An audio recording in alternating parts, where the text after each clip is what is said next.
Hello friends, আমি জয়া নর্মাকাস কিচেনে আপনাদের স্বাগত। আজকে আমি একটা নতুন রেসিপি নিয়ে এসেছি।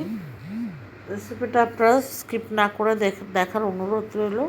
আশা করছি ভালো লাগবে। আর ভালো লাগলে অতি অবশ্যই লাইক শেয়ার কমেন্টস করবেন। আমি এখানে কিছুটা শাপলা নিয়েছি। শাপলাটা ঠিক এইভাবে আঁশগুলোকে ছাড়িয়ে নিচ্ছি। শাপলা লম্বা মতো হয়, ওই জন্য এটা একটা একটু টুকরো করে কেটে এভাবে আঁশগুলোকে ছাড়িয়ে নিতে হয়। আমার সমস্ত শাপলাটা ছাড়ানো হয়ে গেছে, তবে আমার এতগুলো লাগবে না। আমি এখান থেকে কিছুটা নিয়ে নেবো, নিয়ে বানাবো। এবার এই শাপলাগুলোর মধ্যে আমি একটু নুন মাখিয়ে নিচ্ছি, কারণ নুন মাখিয়ে দিলে শাপলার যে ময়েশ্চারটা সেই ময়েশ্চারটা বেরিয়ে যাবে। তাই জন্য আমি এটাকে নুন মাখিয়ে কিছুক্ষণের জন্য রেখে দেবো। নতুন বন্ধু যদি কেউ থাকেন আমার চ্যানেলে, তাহলে আমার চ্যানেলটাকে সাবস্ক্রাইব করার অনুরোধ রইল এবং পাশে থাকা বেল আইকনটা অতি অবশ্যই প্রেস করবেন, কারণ আমি যখন কোনো ভিডিও আপলোড করব সবার প্রথম আপনাদের কাছে পৌঁছাবে। আর পুরনো বন্ধু যারা আছেন, আপনাদের এই পাশে থাকার জন্য আমি এতটা পথ অতিক্রম করেছি, আগেও ভবিষ্যতেও করতে চাই, তাই আপনাদের কাছে আমি কৃতজ্ঞ। আশা করছি আমার ভিডিও ভালো লাগলে শেয়ার, লাইক, কমেন্টস করবেন। চলুন তাহলে এবারে পরের স্টেপে যাওয়া যায়। এখানে আমি ওটা নুন মাখিয়ে রেখে দিয়েছিলাম, কিছুটা জল বেরিয়ে গেছে। দিয়ে এবার একটা শাপলা নিয়ে আমি এইভাবে টুথপিক বলুন বা কাঠি বলুন, যেটা দিয়ে হোক, আমি এটাকে গেঁথে নিচ্ছি। 6 থেকে 7টা টুকরো নিয়েছি, নিয়ে এইভাবে ঠিক এইভাবে আমি গেঁথে নেবো, দুদিকে দুটো কাঠি দিয়ে। এই রেসিপিটা গরম ভাতের সাথে অত্যন্ত সুস্বাদু লাগে খেতে এবং খুবই একটা প্রিয় খাবার।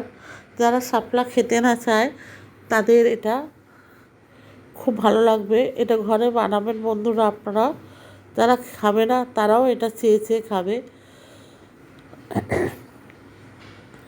এইভাবে প্রত্যেকটা শাপলা আমি একটা কাঠি দিয়ে গেঁথে দিচ্ছি।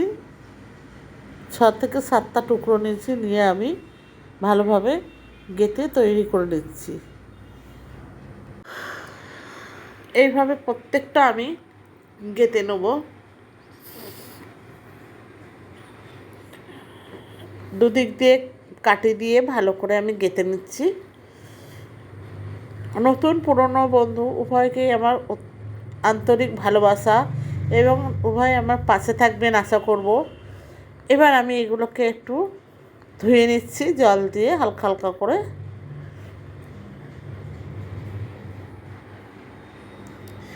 কারণ যে লবণটা আমি যে মাখিয়েছিলাম, যে লবণটা বেরিয়ে যাবে, তাই প্রত্যেকটা এরকম জলের মধ্যে দিয়ে আমি ভালো করে ধুয়ে নিচ্ছি।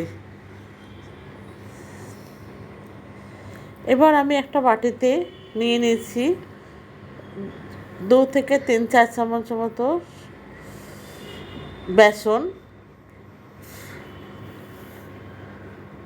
আর একটা প্লেটে নিয়েছি কিছুটা কর্নফ্লাওয়ার। এবার বেসনের মধ্যে দিয়ে দিচ্ছি 1/4 চামচ হলুদ গুঁড়ো আর স্বাদ মতো লবণ। এবার আমি এটাকে জল দিয়ে একটুখানি গুলে একটা ব্যাটার বানিয়ে নিচ্ছি। আপনারা চাইলে এখানে কালো জিরো বা রাঁধুনি ইউজ করতে পারেন। আমি এখানে কালো জিরাটা দিতে ভুলে গেছি, আপনারা চাইলে ইউজ করতে পারেন। এবার এটা ভালো করে আমি গুলে নেবো, নিয়ে একটা ব্যাটার বানিয়ে নিচ্ছি। এবার এখানে আমি দিলাম একটুখানি চাট মশলা আর একটুখানি ভাজা মশলা, ধনে আর জিরে ভাজা দুটো মিশিয়ে একসাথে দিয়েছি। আর দিয়েছি একটুখানি ধনে গুঁড়ো আর একটু লঙ্কার গুঁড়ো, 1 চিমটের মতো ধনে গুঁড়ো, 1 চিমটের মতো লঙ্কার গুঁড়ো দিয়ে ভালো করে এটা মিশিয়ে একটা ব্যাটার তৈরি করে দিচ্ছি।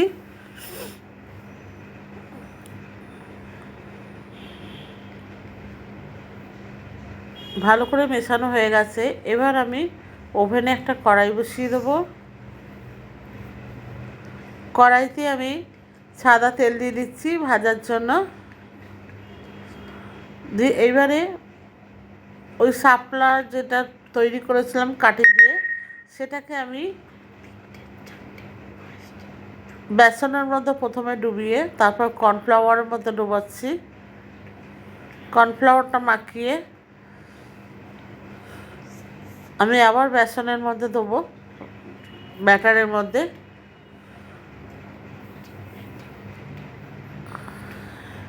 ব্যাটারের মধ্যে দিয়ে দিয়েছি, দিয়ে এদিকে কড়াইতে যে তেল বসিয়েছিলাম সে তেলটাও গরম হয়ে গেছে।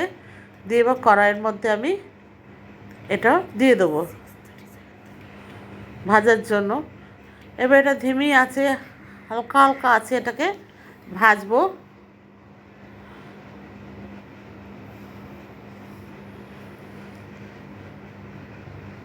একটা ভাজতে ভাজতে আমি আর একটা তৈরি করছি।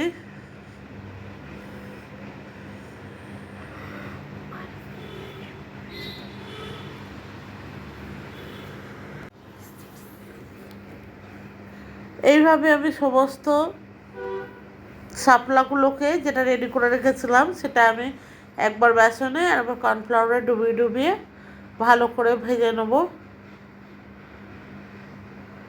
এইভাবে ভেজে নিয়েছি।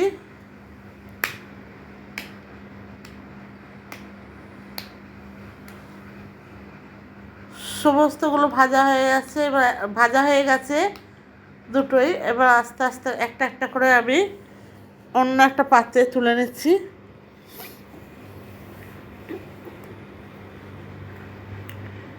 যেহেতু এটা পরে দিয়েছি তাই জন্য এটাকে আমি আর একটু ভাজবো।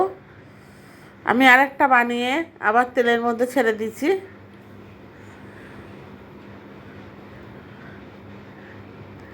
আগেরটা হয়ে গেছে, আবার আমি প্লেটে তুলে নিচ্ছি।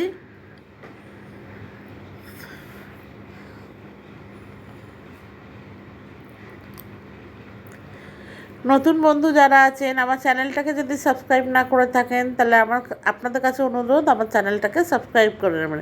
এভাবে সমস্ত বড়াগুলো ভেজে নিয়েছি। সব বড়াগুলো ভেজে আমি একটা প্লেটের মধ্যে নিয়ে নিয়েছি পরিবেশনের জন্য। কত সুন্দর লাগছে বন্ধুরা, দেখুন। আশা করছি আপনাদের ভালো লেগেছে। ভিডিওটা শেষ পর্যন্ত দেখার জন্য ধন্যবাদ।